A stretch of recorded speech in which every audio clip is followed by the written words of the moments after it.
So this was our speaking program so far. And now we will be actually moving on to the technical details of the competition itself. So please welcome Jan, who is the mastermind of AI Cap and who will tell you everything in the next few minutes.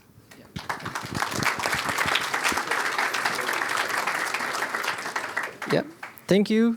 Yeah, it's actually a lot of people. Have never presented for so many. So I guess it's a perk for being at the Epoch team. So we are all the time talking about a real AI solution. But what is this real AI solution? We believe that a real AI solution is a high-performing, implementable, and responsible. But how to capture that into a competition setting? Well, then we develop two different tracks where you can participate. So there is the performance track, which will be taking care of the high-performing part. This is, I will come to more details, but yeah, it's basically optimizing your model as much as you can, which a lot of you are already used to it. And then there's the implementation, the responsible AI usage part, which is a bit new, I guess. This is the implementation track, taken care of there. So I'll go to details in both of the tracks. First with the performance track. So the goal is to prove that state-of-the-art AI solutions are able to extract enough information from the radar tracks to reliably distinguish between birds and their bird groups. This is done via optimizing for a predefined metric, optimizing your model and getting the best score on the predefined metric. And this is done via Kaggle. I think we have mentioned this in the email, but that you could already set up your account, but you don't need to worry about it. You can do that later. I'll also come to more details, but in general, most of the information you can also find there. So for the implementation track, the goal is to convince that responsible AI system for bird species classification is feasible. It can effectively support mitigation and conservation strategies. So in a sense, it's using the system to avoid collisions of birds with the wind turbines, but also maybe think about what this information can bring to the general usage for bird conservation. Maybe it's not just helpful for the collision of the turbines. The method we're going to do this is via making an implementation proposal that has a maximum of 2,000 words, which is not a lot. It's 4 pages. We hope it will be sufficient for you to cover. That achieves the goal that I just explained. This is managed by our website in the implementation page. The implementation page is accessible by the Challenge Center. You might have seen it already. There's a button at the front page. And there in the Challenge Center you can also access the link for Kaggle. Okay, there's something else, which is the overall performance. So the performance track is 60% of your overall performance, and the implementation track is 40%.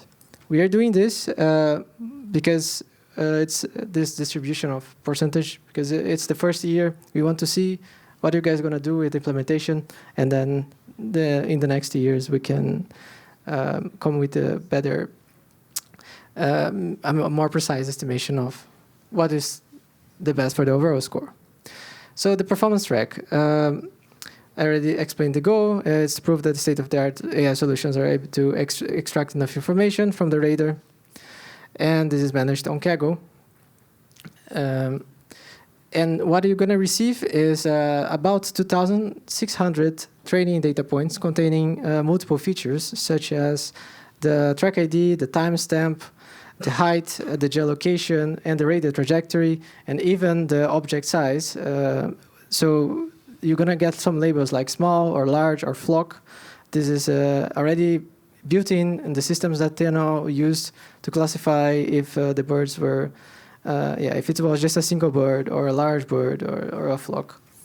And you also get the radar deflection. So, but this is, it's kind of hidden the data in the way that it's coded. So you need to take a look on that later. I also forgot to mention. Oh, this is our one of the engineers also from the Epoch team made this. It's in the Google Earth. You can see all the trajectories of the birds. Not all of them, but some of them are here. So what is your task? It is to predict bird groups. So there are gulls, there's songbirds, there's pigeons, ducks, and birds of prey, and geese. Then, sorry, I one behind. Warders and cormorants. I always say there's cormorants. This the name wrong when I was practicing.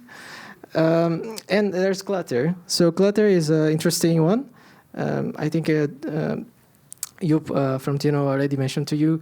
It's like those fuzzy predictions, which are basically noise from the background that you can get, like those that are picked up by the radar, and they think it's something. Right. So how is your score evaluated? It's via mean average precision. I'm not going to go into details here. This is going to be explained on the workshop. So if you're interested on knowing more, you can either visit the scikit-learn database and then understand by yourself. But yeah, of course, come by the workshop. So basically what mean average precision means is that your submission is going to be for each of the bird groups, you give a probability of being one of them. So it's not just saying like yes or no, so 1 or 0. You say a probability of being a clutter or cormorants or pigeons. This is also explained in Kaggle. And then we will be competing for the highest position on the leaderboard. There's a difference between public and private. So public leaderboard is what we're going to be seeing throughout the entire competition. But the private leaderboard is something that we will release afterwards. This is to avoid overfitting. And again, more info at the workshop we have in the afternoon. And now the implementation track.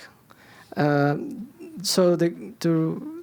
remember you again, the goal is to convince that the responsible AI system for bird species classification is feasible and supports mitigation and conservation strategies.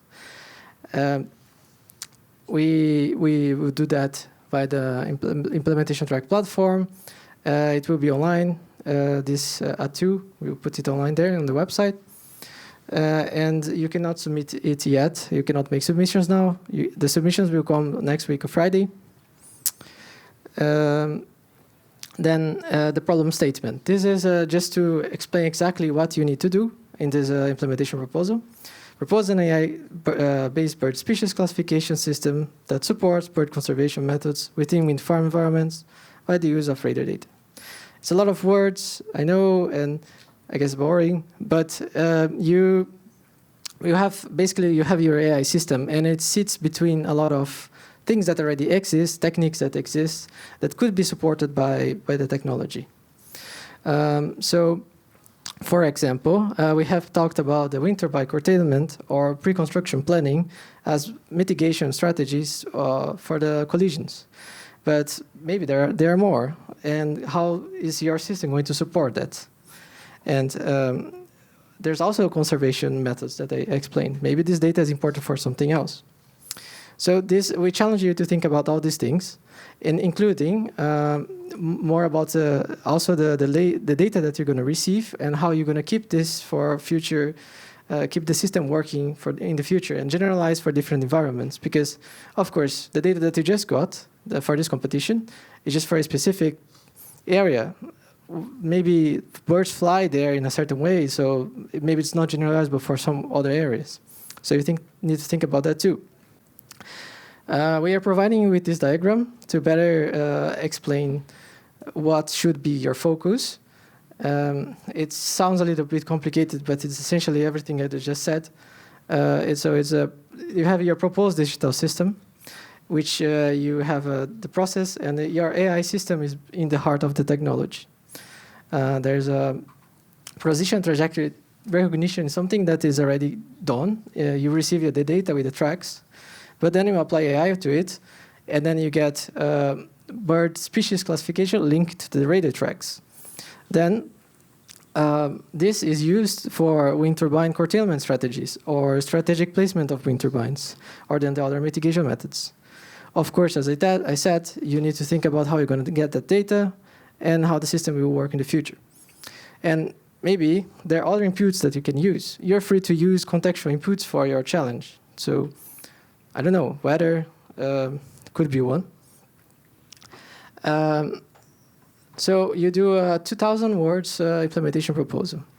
It's to avoid, in a way, that you just don't just put the prompt in ChatGPT and generate the entire thing, and it's done, and there's no difference between solutions. We're trying to keep it a little bit, let's say, vague, that you think a bit more yourself, try to encounter solutions. So, but essentially, we want you to cover. This is important. A digital system description. So this is like the middle part that I explained to you. You should explain what are your inputs, outputs, and processes. You should explain what you plan to use as data collection labeling methods. It is also very important to think about the responsible users of the design. This I didn't give much emphasis yet, but basically, let me give you an example. Is the metric that we are using in this competition actually good? Like maybe it's better to put weightings in a different bird, such that your model makes like make false positives in a different way for different classes, and then you prioritize some birds that maybe are more important. So this is something for you to think about, and then of course we are all mentioning mitigation and conservation methods. This is should be all under the qualities we are looking for. So feasible, effective, creative, and simple.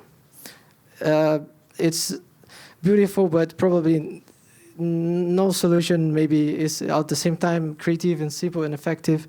So, but maybe you should try to optimize for that, and then then you get a higher score. So the implementation track grading. The way we're going to grade it is not going to be fully revealed. As I said, we want you to think by yourself and use your own judgment to see what is important for the system.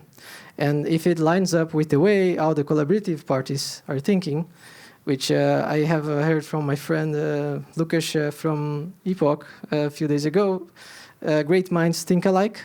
So you will be scored high on the selection.